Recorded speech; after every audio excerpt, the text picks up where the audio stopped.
Jeskyně na Špičáku v Jeseníkách je nejen významnou přírodní památkou, ale také jedinečným archivem lidské přítomnosti, která se zde promítá především v podobě historických nápisů. Právě těmto nápisům, převážně z 19. století, jsme se v rámci naší badatelské sekce rozhodli věnovat pozornost. Cílem našeho výzkumu bylo zmapovat a zdokumentovat nápisy, které se nacházejí především v návštěvnickém okruhu jeskyně, a provést jejich následnou vizuální a historickou analýzu.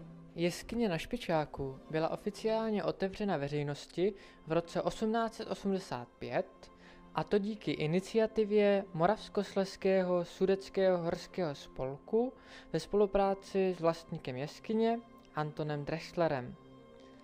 Na popud spolku byl k průzkumu přizván profesor Alexandr Makovský z Brna, který již v roce 1883 spolupracoval s archeologem Antonem Rhézákem na tvorbě geologické mapy okolí Brna. Oba odborníci provedli roku 1885 podrobný výzkum jeskyně na Špičáku. Součástí jejich práce bylo nejen popsání geologických a archeologických aspektů lokality, ale i vytvoření přesného půdorysu jeskyně. Ten zhotovil vojenský kartograf Johann Ripper. Jeho jméno dnes nese jeden ze sálů jeskyně, takzvaný Ripperův sál. První systematický popis a výzkum nápisů provedl později Adolf Kettner.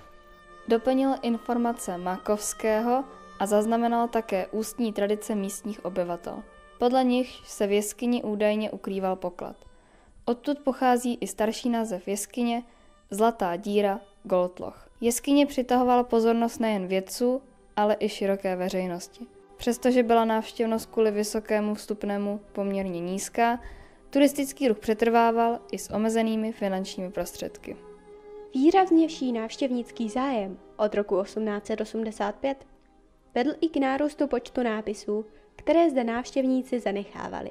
Lákala je kresba Adorace kříže z 16. století, zachována na stěnách jeskyně, která přispěla k vnímání této lokality jako duchovního místa. Významné jsou rovněž symboly slunce a měsíce, představující zlato a stříbro. Ačkoliv žádné takové kovy zde nikdy nalezeny nebyly. Mezi další zajímavosti patří dochované hornické značky a stopy po těžbě mramoru.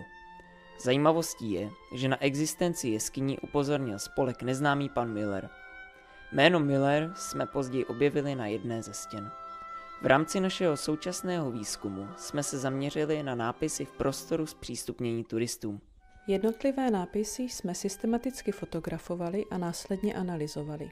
K vypátrání identity některých autorů nápisů jsme využili historické matriky, odborné zdroje i dobový tisk. Srovnáváním údajů jsme se snažili zjistit více o osobách, které do jeskyně zavítali a svým způsobem se zapsali do její historie. Náš průzkum nápisů z 19. století v jeskyni na Špičáku přinesl nové poznatky nejen o návštěvnících tohoto unikátního místa, ale i o širších kulturně-historických souvislostech spojených s jeho zpřístupněním a vnímáním veřejností. Jeskyně tak nadále zůstává cenným svědkem jak přírodních, tak lidských dějin regionu.